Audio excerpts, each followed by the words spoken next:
मिलिए जीतू से, वह एक सामान्य लड़का नहीं है। दरअसल जन्म के समय उसे एक विशेष वरदान मिला था, जो था 2 पर 2 मुफ्त। इसी वजह से उसे 2 माँ मिली, 2 पिता मिले, यहाँ तक कि वह 2 बार स्कूल में फेल भी हुआ, फिर भी उसे 2 बार नौकरी मिल गई। 25 साल बाद जीतू की शादी का दिन था। बचपन में मिले 2 के श्राप के कारण वह बहुत डरा हुआ था कि कहीं उसकी 2 पत्नियां न हो। शादी के दिन उसे 2 शेरवानी को मिलाकर पहनना था, एक उसकी एक माँ की पसंद की और दूसरी उसकी दूसरी माँ की पसंद की। वहाँ सावी, जीतू की पत्नी, एक मॉडर्न और मस्त मौला लड़की है, लेकिन बेचारी को नहीं पता कि उसके जीवन में आगे क्या होने वाला है। कुछ समय बाद जीतू और सावी की शादी की रस्में शुरू हो गई थीं, लेकिन अचानक जीतू के मामा आ गए और बोले ये शादी नहीं हो सकती। जीतू ने कहा क्यों? सब ठीक है, एक पत्नी एक विवाह कक्ष, फिर क्या? मामा ने कहा कि तुम्हारे जीवन में 2 विवाह और 2 पत्नियां हैं। जीतू ने कहा मैं 2 लड़कियों से शादी कैसे कर सकता हूँ? उसके मामा ने कहा किसने कहा कि तुम्हें सिर्फ लड़की से ही शादी करनी है? तुम्हें इस पेड़ से करनी है। बेहतर जीवन के लिए जीतू ने 7 फेरे लेकर उस पेड़ से विवाह कर लिया। इसके बाद जीतू ने सावी से विवाह कर लिया और दोनों पति पत्नी बन गए। लेकिन अचानक देर रात उस पेड़ से एक अजीब लाल रोशनी आने लगी, जो बाद में एक लड़की में बदल गई। वह जीतू के कमरे में गई। जीतू ने पूछा तुम कौन हो? उसने कहा आपकी पहली पत्नी। पति जी, इस लड़के के भाग्य में 2 शादियां लिखी थी, इसलिए उसे पहले एक पेड़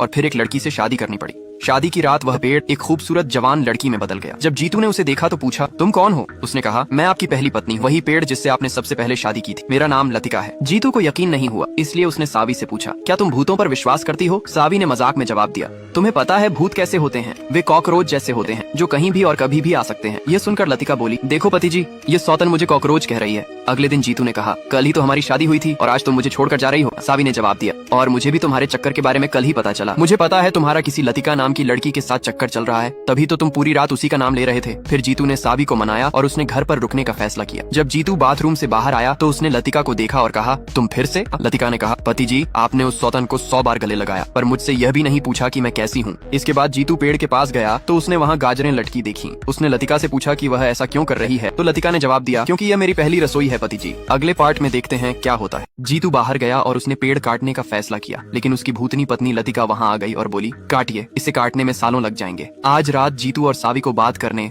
और अपने दिल की बात कहने का समय मिला, क्योंकि परिवार वाले उन्हें एकांत नहीं देते थे। अचानक लतिका अंदर आई और बोली शादी के दिन से मैंने अपने कपड़े तक नहीं बदले और पति जी आप सौतन के साथ, वो भी एक कमरे में। उसने बिस्तर तोड़ दिया, जिससे पूरे घर में जोरदार आवाज गूंजी। फिर जीतू सावी के साथ बाहर चला गया, लेकिन लतिका वहाँ भी आ गई और बोली इस बार मुझे घर तोड़ने पर मजबूर मत करो। अगले दिन जीतू ने सावी को घर में अकेले तैयार होते देखा और कहा सावी, आखिरकार हम साथ में समय बिता सकते हैं। लेकिन वह सावी नहीं, लतिका थी। उसने गुस्से से कहा सावी सावी क्यों? इस सौतन ने मेरा दिमाग खराब कर दिया है। ध्यान से सुनो पति, मैं आपकी पहली पत्नी हूँ। आज मैं तैयार हुई, खूबसूरत मेकअप किया, लेकिन आप कमरे में अकेले। जीतू लतिका से घर छोड़ने की विनती कर रहा था, लेकिन लतिका बिल्कुल भी तैयार नहीं थी। सावी ने फिर से जीतू को लतिका का नाम लेते और किसी से बात करते हुए सुना। जब वह अंदर आई तो उसने जीतू के चेहरे पर लिपस्टिक के धब्बे देखे और कहा अब तो पक्का हो गया कि तुम्हारा किसी के साथ चक्कर चल रहा है। अगले पार्ट में देखते हैं क्या होता है। जीतू लतिका को हनुमान चालीसा दिखाता है, जिसे देखकर लतिका सिर से पैर तक पसीने से तरबतर हो जाती है। लेकिन फिर लतिका पास आकर बोली पति जी, हनुमान चालीसा, दुर्गा चालीसा, मुझे सब पता है। मुझे पता है कि मैं भूतनी हूँ, लेकिन क्या मैं आध्यात्मिक और धार्मिक नहीं हो सकती? जीतू मन ही मन सोचता है कि वाह, ये भूतनी भी भगवान की पूजा करती है। दूसरी ओर जीतू की दूसरी पत्नी सावी गाजरों को अलग अलग कोणों से देख रही थी। जीतू की पहली माँ आई और बोली कि गाजर का हलवा सिर्फ देखने से नहीं बनेगा। तभी जीतू की दूसरी माँ आई और बोली तुम चुप रहो, एक बार सावी को हलवा बनाने दो, फिर तुम अपनी सारी उंगलियां चाटोगी।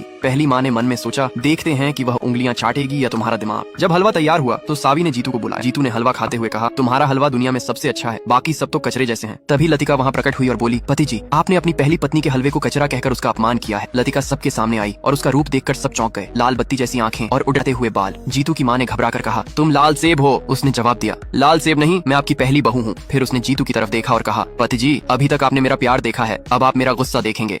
अगले पार्ट में देखते हैं क्या होता है।